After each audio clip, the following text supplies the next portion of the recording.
ប្រកបចំណាក់ស្រុកម្នាក់បានកាន់កាបូបលុយពីដាក់ប្រាក់ផ្លែមានចូលទៅក្នុងកាតធនាគារទោះជាយ៉ាងណាក៏ដោយនៅថ្ងៃបន្ទាប់ពួកគេបានរកឃើញថាលុយនៅក្នុងកាតរបស់ពួកគេបានបាត់ទៅហើយដូច្នេះហើយពួកគេសង្ស័យថា Gavin មិនបានដាក់ប្រាក់នោះទេឡុងអានដើម្បីបញ្ជាក់ពីភាពគ្មានទោសពៃរបស់នាងខ្ញុំគ្មានជំរឿអ្វីក្រៅពីពិនិត្យមើលរបាយការណ៍ធនាគាររបស់ខ្ញុំទេប៉ុន្តែពួកគេបានរកឃើញមាននរណាម្នាក់បានដកប្រាក់សន្សំរបស់ពួកគេទាំងអស់កាលពីយប់មិញដោយប្រើកាតធនាគាររបស់ពួកគេប៉ុន្តែគូស្វាមីភរិយានេះបានទូចថាពួកគេមិនបានដកប្រាក់ណាមួយទេហើយកាត់មិនដែលបាត់បង់ឡើយអ្នកគ្រប់គ្រងធនាគារគ្មានជំរឿអ្វីក្រៅពីពិនិត្យមើលវីដេអូខ្លំមើលពីយប់មិញនោះទេចូលយើងមើលមុខរបស់គាត់ពីមុំមួយទៀតមនុស្សគ្រប់គ្នាមានការភ្ញាក់ផ្អើលយ៉ាងខ្លាំងនៅពេលដែលពួកគេបានឃើញមុខរបស់នាងយ៉ាងច្បាស់ដោយមិននឹកស្មានដល់អ្នកដែលដកប្រាក់នោះតាមពិតទៅគឺ Gavin ផ្ទាល់ឥឡូវនេះ Pustang គឺច្បាស់លាស់ហើយទោះបីជាគាត់ពន្យល់យ៉ាងណាក៏ដោយក៏វាគ្មានប្រយោជន៍ដែរកម្មករចំណាក់ស្រុកបានទាញកាំបិតចេញហើយចាក់ដើមផ្លែមៀនដោយសារតែលុយដែលគាត់បានលួចវាគឺជាប្រាក់សង្គ្រោះជីវិតរបស់កូនស្រីកម្មករចំណាក់ស្រុកដូច្នេះប្រកបចំណាក់ស្រុករូបនេះចង់សងសឹកកូនស្រីរបស់គាត់ដែលត្រូវបានសម្លាប់យ៉ាងសោកនាដកម្មគួរយាននៅតែទូចរហូតដល់នាងស្លាប់ថានាងមិនបានលួចវាទេប៉ុន្តែគ្មាននរណាម្នាក់ជឿវាទេមនុស្សគ្រប់គ្នាកំពុងនិយាយថាគាត់សមនឹងស្លាប់ប្រហែលជា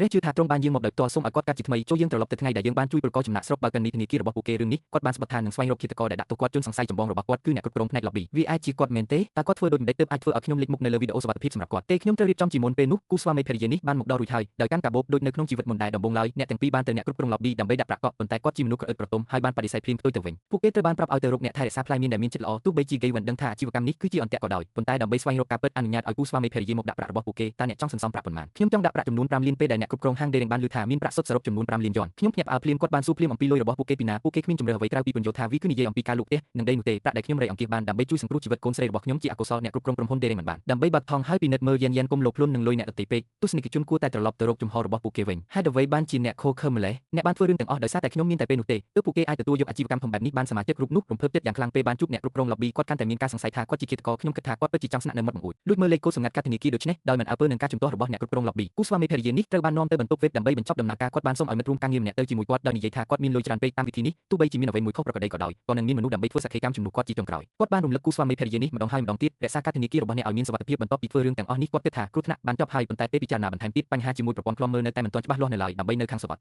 ថិភាពសម្រាប់ចិត្តបង្កើត alibi ដូច្នេះដោយពង្រឹងខ្លួនឯងគាត់ក៏លោតចុះពីកណ្ដាលប៉ុន្តែភ្លាមនោះខ្ញុំបានឃើញអ្នកគ្រប់គ្រង lobby បន្ទាប់ពីពិធីនោះស្រាប់តែសូមចាក់ចេញគាត់ចង់ទៅពិនិត្យមើលពួកគេប៉ុន្តែជាអកុសលគាត់បានរងរបួសជើងដោយមិននឹកស្មានដល់មិត្តប្រុសខ្ញុំបានទូរស័ព្ទមកដូចជាពេលកំពុងប្រារព្ធពិធីអញ្ចឹងតើអ្នកនៅធនាគារមែនទេកាលពីអតីតកាលរបស់ខ្ញុំគិតថានេះជាទំនាក់ទំនងរបស់គាត់ឥឡូវនេះខ្ញុំពិតជាប្រាកដណាស់លូឈីងយុនកំពុងបញ្ជាក់ពីអារម្មណ៍របស់ខ្ញុំចំពោះគាត់ខ្ញីខៀវអតិថិជនលេខ03សូមបន្តទៅកាន់បង្អួចលេខ2ដើម្បីបញ្ចប់ប្រតិបត្តិការរបស់អ្នកខ្ញុំបានឬធនាគាររបស់អ្នកហៅលេខឯងទៅធ្វើការទៅចាំជួបគ្នាថ្ងៃស្អែកផែនការរបស់ពួកគេទទួលបានជោគជ័យទោះបីជាពាក្យសម្ងាត់មើលមិនឃើញក៏ដោយពួកគេក៏អាចខ្ចីទាំងអស់នេះបានដែរតើពួកគេបានធ្វើដូច្នោះដោយរបៀបណាតើខ្ញុំត្រូវវិនាសស្លាប់មែនទេខ្ញុំនឹងនាំអ្នកទៅមន្ទីរពេទ្យជាមុនសិនខ្ញុំនឹងមើលថែវេនរបស់អ្នករយៈពេល2ថ្ងៃប្រសិនបើបងស្រីវាងបានមើលការខុសត្រូវលើវេនរបស់ខ្ញុំគាត់នឹងក្លាយជាពេលរងទុក្ខរបស់ខ្ញុំជាសំណាងល្អខ្ញុំបានត្រៀមខ្លួនយ៉ាងល្អដរាបណាបងស្រីវាងជូនខ្ញុំទៅមន្ទីរពេទ្